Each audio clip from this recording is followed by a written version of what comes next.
Você conhece uma princesa de verdade? Princesas não fazem parte só do imaginário dos contos de fadas, elas existem no mundo real.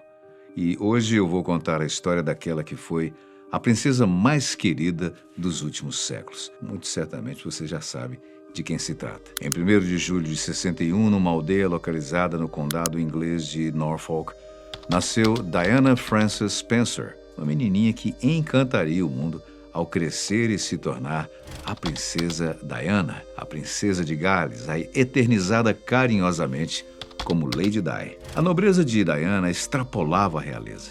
Ela verdadeiramente colocava a mão na massa e o assunto era ajuda humanitária. Ela foi uma importante militante para a desestigmatização da AIDS ao desafiar o preconceito contra a doença. Uma cena célebre aconteceu em 87, quando ela apertou a mão de um paciente com HIV sem usar luvas, numa época em que a desinformação espalhava medo generalizado. As pessoas acreditavam que o vírus podia ser transmitido pelo toque, e a princesa do povo, como era conhecida, mostrou que a empatia é o segredo que derruba fronteiras. A sua humanidade a fez ser amada até hoje, mesmo 28 anos após a sua morte. O acidente trágico que tirou sua vida, ocorrido na madrugada de 31 de agosto de 97, no túnel da Ponte de l'Alma, em Paris, na França, foi marcado por uma tristeza profunda. Diana tinha só 36 anos. A investigação oficial concluiu que o motorista, chamado Henri Paul, estava embriagado e dirigia em alta velocidade. Mas nós sabemos que o assédio exagerado da imprensa contribuiu com essa fatalidade. Na verdade, foi constatado que ela estava fugindo de um paparazzi que queria a qualquer custo fotografá-la com o namorado, o produtor cinematográfico e empresário egípcio Dodi Al-Fayed, que também faleceu na ocasião. A princesa Diana voltou todos os olhares do mundo para os trâmites da realeza, tanto que a família real britânica foi muito criticada, chegando a haver até teorias da conspiração sobre um possível assassinato de Lady Di sob mando da própria coroa. Existem, por exemplo, teorias de que ela estivesse grávida e planejava se casar com Dodi, o que para a família real seria inadmissível. Também há especulação de que ela havia escrito um bilhete em 93 mencionando um possível acidente de carro combinado para que o príncipe Charles pudesse se casar novamente. Mas a teoria mais famosa foi defendida por Mohammed Al-Fayed, pai de Dodi. Ele alegou que o MI6, Serviço Secreto de Inteligência, assassinou Diana por ordem da coroa britânica para impedir que ela se casasse com um muçulmano. A agência de inteligência estrangeira do Reino Unido, famosa por filmes como os de James Bond, é responsável por coletar informações secretas no exterior para proteger a segurança nacional, combater o terrorismo e apoiar os interesses econômicos e diplomáticos britânicos. A sua fama, às vezes, chega a rivalizar com a da CIA e há muita controvérsia sobre a agência. Bem, seja como for, a perda de Diana foi tão chocante e inesperada que ninguém teve muito tempo para assimilar e nem preparar com detalhes essa despedida. Eis aqui uns segredos que talvez você nunca soube sobre esse funeral. As últimas palavras que ela pronunciou ao médico que atendeu no túnel foram: "Deixe-me sozinha". Após isso, apenas o silêncio da morte. O funeral chegou a ter uma audiência espetacular, sendo visto por 2,5 bilhões de pessoas. O mundo realmente parou em torno desse triste acontecimento. Diana foi enterrada num vestido preto Catherine Walker, segurando um rosário dado pela Madre Teresa, que faleceu um dia antes. Os príncipes William e Harry tinham respectivamente 12 e 15 anos na ocasião da morte da mãe. Essa perda dimensionou ainda mais o clima de melancolia que acometeu a todos. O avião que transportou o corpo da princesa da França à Inglaterra foi o jato Bae 146 da Casa Real. A morte foi tão prematura que não houve tempo de preparar as condecorações.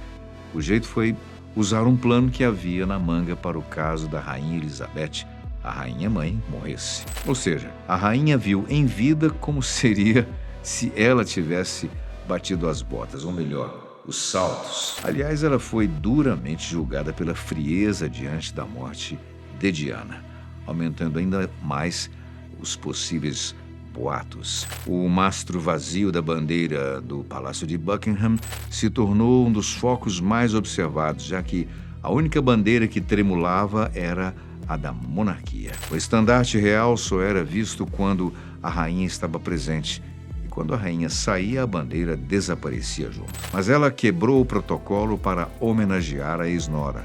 Colocou a bandeira do Reino Unido a meio mastro, como é de praxe. Algo que foi repetido em respeito a outros acontecimentos, como ataques terroristas de 11 de setembro de 2001 e de 7 de julho de 2005. Uma das cenas mais esperadas pelo mundo todo foi a aparição dos jovens príncipes William e Harry. A imagem foi comovente e tocante. Eles estavam caminhando atrás do caixão da mãe, acompanhados pelo pai, Príncipe Charles, e pelo avô paterno, o Príncipe Philip, Duque de Edimburgo, que ofereceu todo o apoio aos netos. Quem também os acompanhou na caminhada foi o irmão de Diana, Charles Earl Spencer, que declarou ter sido, sem sombra de dúvidas, a pior meia hora da vida dele. Se para ele foi dificílimo, imagine para os sobrinhos. Dizem que esse não era um desejo de Diana, ter os filhos andando com seu corpo morto. Em agosto de 2017, o príncipe William chegou a dizer, num documentário da BBC, ter sido extremamente difícil viver aquele momento, mas que existe o equilíbrio entre família e o dever a ser cumprido. Meses antes, o príncipe Harry falou a Newsweek que nenhuma criança deveria passar por aquilo, mas depois reconsiderou que foi importante ter estado presente. Enquanto o cortejo passava pelo Palácio de Buckingham, a rainha, a princesa Margaret e outros membros da família real permaneceram do lado de fora do portão para prestar as suas homenagens. O biógrafo Andrew Martin, em seu livro sobre a princesa Di, relatou que, enquanto Elizabeth inclinou a cabeça e fez uma reverência sobre o caixão em sinal de profundo respeito, sua irmã Margaret apenas acenou. A fofoca é que o desrespeito era tanto que, durante o velório, ela chegou a falar sobre a reforma dos banheiros no Palácio de Kensington, local onde ela e Diana haviam morado em apartamentos adjacentes. Anteriormente, a relação das duas aparentemente não era fria e ela se solidarizava com relação aos holofotes dos paparazzi, por já ter sido alvo dos mesmos, mas a sua principal lealdade era à rainha e à coroa. A rivalidade entre elas aconteceu após uma entrevista bombástica de Diana ao programa Panorama da BBC, onde revelou os segredos da monarquia. E nem mesmo a sua morte derreteu o coração de gelo da princesa Margaret. As demonstrações de carinho do público pela Lady Di ultrapassaram os limites do palácio, com os livros de condolências que foram dispostos no Palácio de St. James, onde o corpo foi velado na capela privada aos familiares, antes do funeral. Milhares de pessoas percorreram toda a Grã-Bretanha para assinar os livros e depositar flores em respeito, amor e admiração à princesa Di. Elas ficavam entre 6 e 12 horas na fila. De acordo com a BBC, em 5 de setembro, um dia antes do funeral, já havia 43 livros e esse número aumentou com exemplares guardados até hoje em embaixadas e consulados espalhados ao redor do mundo. Um artigo publicado no Sunday Mirror, em outubro daquele ano, informou que outros livros foram disponibilizados por toda a Grã-Bretanha e, posteriormente, enviados para o Palácio de Kensington. A homenagem ganhou a dimensão da internet e o site da família real recebeu 60 mil mensagens. Isso, definitivamente, foi um marco imensurável para o ano de 1997. Também houve rumores noticiados pela CNN que a família de Diana e o palácio entraram em conflito com relação aos preparativos da despedida, mas o irmão de Diana, Charles Spencer, considerou essas especulações como ridículas. Mas é fato que ele irritou algumas pessoas da realeza e os seus elogios fúnebres, a começar por destacar o altruísmo de Diana. Você já é um ser humano com qualidades únicas o suficiente para não precisar ser vista como uma santa. E reforçou também a perseguição que culminou na morte da irmã. Ele declarou que ela, sem dúvida, era a pessoa mais perseguida da era moderna. Ele ainda finalizou com a promessa de que a sua família faria o possível para honrar a sua memória e criar seus filhos. Respeitamos plenamente a herança na qual ambos nasceram e sempre os respeitaremos e incentivaremos em seu papel real. Mas nós, assim como você, reconhecemos a necessidade de que eles vivenciem o máximo possível de diferentes aspectos da vida. O público que assistia do lado de fora da abadia aplaudiu muito e o discurso foi considerado um dos maiores da história britânica, além de ser visto como uma acusação de que o palácio tentou, metaforicamente, aprisionar o espírito livre de Diana. Em resposta, Charles Spencer disse que foi orientado a dizer o que quisesse em seu discurso, tanto pela rainha quanto pelo orador. Tanto a ex-sogra quanto o ex-marido usaram trajes para homenagear a princesa Diana. O príncipe Charles dispensou as habituais roupas matinais pretas e optou por um terno azul marinho.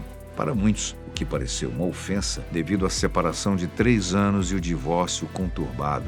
Na verdade, foi um ato de reverência à moda que sempre teve Diana como ícone. Conforme a CBS News, esse era o terno preferido de Lady Di. Já a Rainha Elizabeth usou as joias para homenageá-la. Afinal, ela sempre foi reconhecida por sua discrição neutra, com destaque para o uso dos broches. Para o funeral, ela usou 3 broches em forma de laço cravejados de diamantes encomendados pela Rainha Vitória e herdados como relíquias da coroa e passados de rainha para rainha. Ela também usou um dos broches quando ultrapassou o reinado de Vitória para demonstrar o longo percurso da linhagem. Aproximadamente 2.000 pessoas foram convidadas para a cerimônia fúnebre dentro da abadia de Westminster. Embora não tenha recebido oficialmente um funeral de Estado, vários países enviaram seus representantes para o adeus a Diana. A primeira-dama Hillary Clinton representou os Estados Unidos da América, assim como o ex-secretário Henry Kissinger. A esposa do presidente francês Bernadette Chirac compareceu em nome do país em que Diana morreu. O então primeiro-ministro Tony Blair e sua esposa Cherry estiveram presentes e ele fez a leitura de um trecho da primeira epístola aos Coríntios durante a cerimônia. Mas, para além da formalidade esperada, o pesar se estendeu aos amigos pessoais e personalidades famosas. Sir Elton John, o grande astro pop, George Michael, Luciano Pavarotti, Mariah Carey e Sting foram outros cantores renomados que estiveram presentes para esse abraço final, além de Tom Hanks, Steven Spielberg, Tom Cruise e a sua então esposa Nicole Kidman. Devido à proximidade, Elton John foi eleito para se apresentar e cantou uma versão reescrita de Candle in the Wind, originalmente de 73. Para esse momento inesquecível, ele contratou George Martin, produtor frequente dos Beatles, que fez um arranjo para uma versão de quarteto de cordas. Sir Elton estava tão nervoso que usou um teleprompter para não errar a letra, e essa foi a única vez que ele cantou essa versão ao vivo. Além de ser a música mais vendida de 97, foi a mais tocada em todos os tempos no Reino Unido. Só não superou as vendas de White Christmas, de Bing Crosby, que é uma canção de Natal. O lucro com o single foi doado às instituições de caridade favoritas de Diana. Perder uma grande amiga dilacera o coração. Diana e John se conheceram no 21º aniversário do Príncipe Andrew. Além do bate-papo descontraído que os uniu, os eventos de caridade em prol de pessoas com AIDS permeavam essa bela amizade.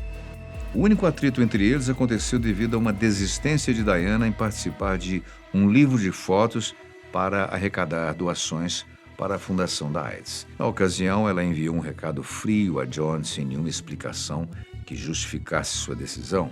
A reaproximação dos dois se deu com a morte do amigo em comum, Gian Versace.